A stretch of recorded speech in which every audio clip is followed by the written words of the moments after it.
Hey everybody, I'm here today to talk to you about the 8 best studying tips for acing your tests. If you want to get an A+ on your test, if you want to ace your test, then you need to know how to study properly, effectively, get the information to your mind quickly, and memorize it, retain that information in an effective manner. And these 8 studying tips are, in my opinion, the best studying tips because they will help you do just that. All right, without further ado, let's get right into the video. Tip number 1 is organize your study space. If you're studying for a test and it's an absolute disaster where you're studying, your mind is going to be distracted, and a distracted mind does not retain information really well. So with that being said, organize your study space, and you have to organize it according to your standards. My study space is likely going to be different from your study space, and your study space is likely going to be organized differently than someone else's study space. So take some time and organize your study space. Do whatever you can to clean it up, or at least move everything to the side so you have a nice and organized environment to actually study. Tip number 2 is that repetition works, okay? Repetition is a key factor in studying. Now, over the years, people have discovered, through various studies, they've discovered that things other than repetition also work. But repetition is tried and true, and it works really well. But repetition alone probably won't be the best approach for studying, just constantly repeating something. But you need the repetition to remember the information, and then you need to do additional things to really get it ingrained in your mind. And I'll go over those additional things momentarily. But the most basic form of studying, in my opinion, is repeating something. And you should start off your studying by simply repeating the key things that you need to know, the key skills, the key information. Just repeat them over and over because repetition works. Tip number 3 is to explain the information to other people. You want to make sure that you explain the info to other people.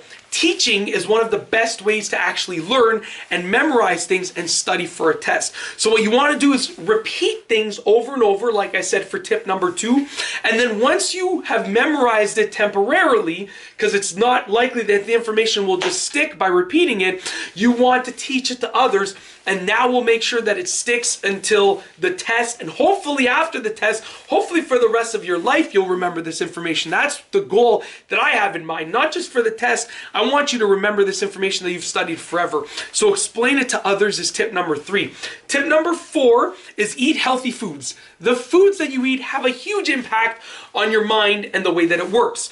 If you're eating chocolate bars and fast food fries and all this not so good stuff, you're going to feel sluggish. And because you feel sluggish, you're going to feel lazy, you're going to feel tired. Your brain is going to respond negatively to the information that you're studying. So what you want to do is eat healthy foods. Eat things like fruits and vegetables, good proteins, good carbs. You don't have to eat healthy for the rest of your life. I'm not telling you to do that. Hopefully you will, but I'm not telling you to do that. But when you eat these healthy foods, they're going to do a great wonder of good things for your brain. They're going to allow your brain to operate as efficiently and effectively as it possibly can, and that is better for studying for the test.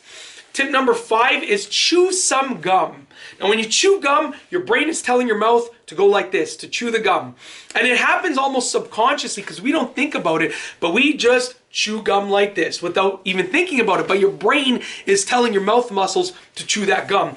So what happens is the other part of your brain that's focused on reading the information and studying the information, well, guess what? That other part of your brain has to work a little bit harder. And because it's working harder, it's going to retain the information much better. It's like the difference between curling a 30-pound dumbbell and a 50-pound dumbbell. When your arm works harder, it's going to grow more muscular. So with that being said, when your brain works harder, it's going to be better at studying and retaining that information. So just chew some gum while you're studying. Tip number 6 is to start studying well in advance. Don't just study the night before the test. Study the night before the test, but start studying at least a week, minimum 1 week before the test or the exam. If you're having a big test or sort of like a midterm or final exam, I would recommend at least 2 weeks. But if it's a minor test, you could probably get away with just a week.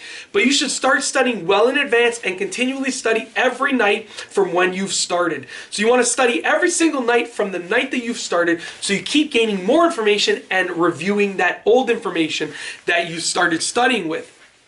Tip number 7 is leave yourself with more time than you think you need. Now, let's say you think you need about 4 nights to study for this test.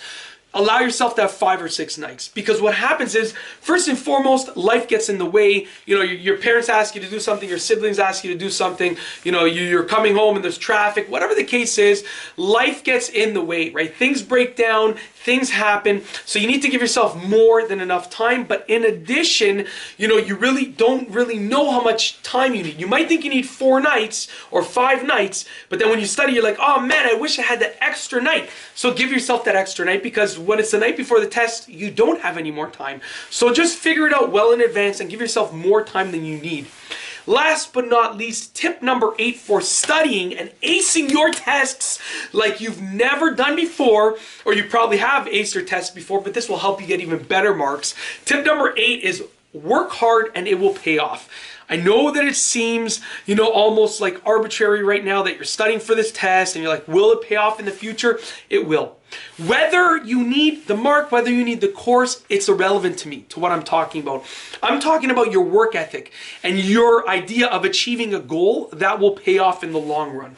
So even if you go and get this test, you ace this test, and you never use the information ever again, you never use the course, you never use the mark, whatever the case is, your work ethic will still help you in the long run. It's just the way that it works. So it will pay off. You have to work hard, but it will pay off in the long run. It most definitely will, in one way or another. And that's basically it. In this video, I've gone over the 8 best studying tips for acing your tests. If you liked the video, be sure to give it a thumbs up. Let me know what you think down below as a comment. And of course, be sure to subscribe for more great videos just like this one. And that's all I have for you today. Thanks for watching.